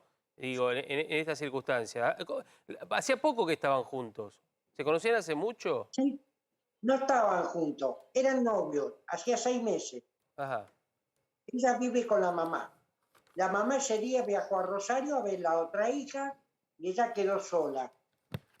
Entonces, al quedar sola, invitaron a otra parejita y bueno, se pusieron a comer, no sé qué habrán hecho ahí adentro. Y a las 4 de la mañana la otra parejita se fue. ¿Y esa Se ve pareja que después prestó de ahí- declaración? ¿Contaron algo? No, si no puede hablar. No, la otra pareja, la pareja que estaba con... Sí, la otra pareja sí, ya tuvo la policía. Norma, José, les agradecemos mucho el contacto. No, por favor, Graña, muchas gracias a Y ustedes. fuerza para Karina, por favor. Gracias. Nos vamos ahora a Estados Unidos con Adrián Sack porque hay una inesperada tormenta de frío y nieve en un lugar inesperado porque era una zona hasta donde uno se imaginaba cálida. Adrián, ¿qué pasó? ¿Qué tal? Buenas noches, Rolando. Así es, la situación va de mal en peor en Texas, ¿no? En el sur de los Estados Unidos, donde desde hace varios días ya están sufriendo temperaturas bajo cero. Esto no se registraba desde el año 1895. Imaginémonos que desde entonces se han construido todas las casas pensando sobre todo en defenderse del calor, en resguardarse del calor, Claro. ¿no? Casas amplias con porches y todo. Porque Texas no es la zona de los tornados. Bueno, es una de las zonas de los tornados y también de huracanes sobre todo, Claro. ¿no? Lo que entran O sea, desde el Golfo de México. de clima cálido. Sí, hay en el límite con Luisiana. Sí, es un clima cálido, es un lugar, en algunas regiones de Texas llueve mucho también, en otras no, pero no, para nada una zona nibia, no a este nivel y no es para nada un lugar donde durante varios días haya este tipo de temperaturas. Entonces, ¿qué pasó? Se congelaron los caños del gas, el gas no solamente el que llega hasta las casas, sino el que abastece a los generadores de energía eléctrica y hubo un gran apagón, un apagón que se mantuvo durante días. Ya vamos ya por el tercer día de apagón consecutivo y con temperaturas bajo cero en casas que no están preparadas para justamente mantener el calor, hizo que la gente literalmente se congelara en muchos casos. Pero varios hubo casos muertos. de hipotermia. ¿Hubo muertos por Sí, congelamiento? hubo muertos. Hubo muertos, por causas relacionadas al frío, como por ejemplo intoxicación con monóxido de carbono, ¿no? El hecho de haber prendido una parrilla de carbón adentro de la casa, como pasó en un caso. En otros hacían funcionar el automóvil, su auto, dentro del garage para tratar de mantenerse calientes. Ah, bueno, eso es falta, Y, bueno, es falta de este tipo- lectura, ¿viste? O sea, habiendo Google, ¿viste?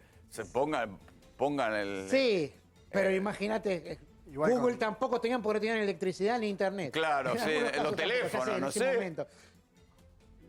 No, pero nada. Es estaban para decir, no realmente hagan mal esto en y sus para casas. peor, Poner la parrilla prendida pensando que absolut- no hagan esto en sus casas.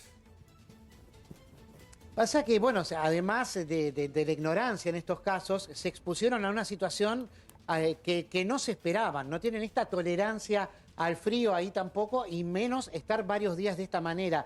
También pasa lo mismo con el suministro de agua. ¿Por qué? Porque justamente al no haber electricidad, las piletas de tratamiento de las plantas purificadoras de agua no funcionan. Entonces, por esta razón, también les están pidiendo a la gente que con los recursos que tengan para generar calor, que hiervan el agua antes de tomarla, porque puede estar no debidamente procesada. La situación es dramática porque en algunos lugares, en algunos condados, van casa por casa para ver si hay gente que se quedó adentro sufriendo hipotermia o que fue ahogada por tratar de calefaccionarse. ¿Cuánto bajó la temperatura para que de carbono? A ver, ¿cuánto bajó la temperatura para que alguien se muera de frío dentro de una casa? Promedio son 22 grados, 22, 25 grados en una ciudad y de repente hacen 15 grados bajo cero. ¿Tanto durante bajó? muchos días. Claro. De hecho, el día de mañana también va a ser un día muy frío. 15 grados bajo cero, claro, es mucho. Claro. Imagínate si en Buenos Aires, porque Texas más o menos tiene un clima bastante parecido al de la Pampa argentina, digamos. De hecho, tiene cultivos similares y qué sé yo. Entonces, en ese punto, claro, imagínate, 15 grados bajo cero nosotros nos morimos de miedo. Pero durante muchos días generaron esta catarata de siniestros, de alguna forma, o accidentes que terminaron esto. 100 millones de personas sin luz, cañerías totalmente congeladas. Uno ve las fotos, hay ventiladores totalmente congelados que cuelgan así estalactitas en el interior de las casas. O sea, ventiladores. Por eso es como dice Adrián, no son casas preparadas justamente para este tipo de temperaturas. Pero Adrián, yo quería preguntarte, mañana también se esperan temperaturas cerca de los 20 grados bajo cero. ¿Hay algún tipo de luz en el fondo del camino para esta gente? Pleno coronavirus también, ¿no? Plena pandemia. Bueno, mira, lo que veíamos hasta ahora es que justamente los directores del ente general de electricidad aquí, que fueron los más criticados en Texas, particularmente porque Texas tiene un tendido eléctrico propio. Acá tenés en Estados Unidos el tendido eléctrico del este del país, el del oeste del país y el de Texas. Entonces no está sometido a los mismos controles y a las mismas regulaciones que el resto de los Estados Unidos. Por esa razón, uno de los problemas que tienen es que conviven varios sistemas de alimentación diferentes, ¿no? Tenés energía nuclear, pero a la vez otros tipos de energía térmicas muy variados que hace muy difícil que se coordinen todo este tipo de generación de energía y que sea una manera coherente y estable de controlar.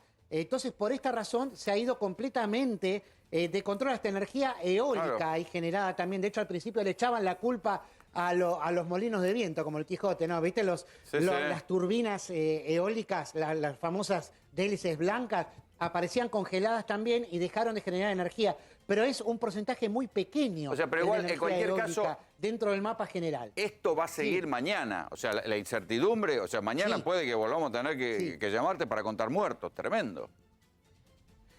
Mirá, desgraciadamente sí, el número va en aumento. En todos los Estados Unidos hasta ahora se contaron 30, pero no se sabe, 30 muertos, ¿no? No se sabe cuántos puede haber adentro de las casas, que quedaron incomunicados además. Esa es la gran preocupación. Se están moviendo mucho las autoridades, a pesar de esto, justamente tenemos una televidente argentina del programa en Texas, Lucía Blanquiforti, que nos mandó un mensaje de cómo justamente te están pidiendo que bajes la temperatura al mínimo de calefacción y que también apagues todo aquello que no uses porque están necesitando justamente... Increíble. Que racionamiento es increíble.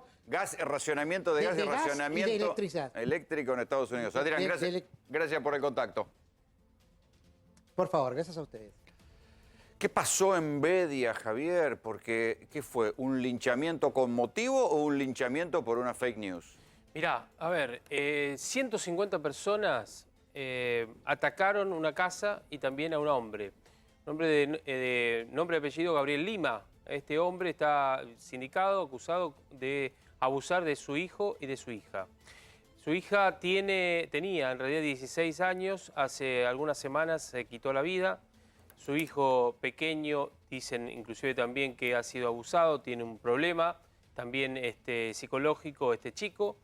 Y los vecinos, algunos de los vecinos del lugar del barrio San Carlos, allí en Bedia, tomaron justicia por mano propia, algo que obviamente Le no hay que pegaron hacer. una paliza que lo mandaron a terapia intensiva. Está todavía en terapia intensiva, está inconsciente, están tratando de recuperarlo para que pueda declarar.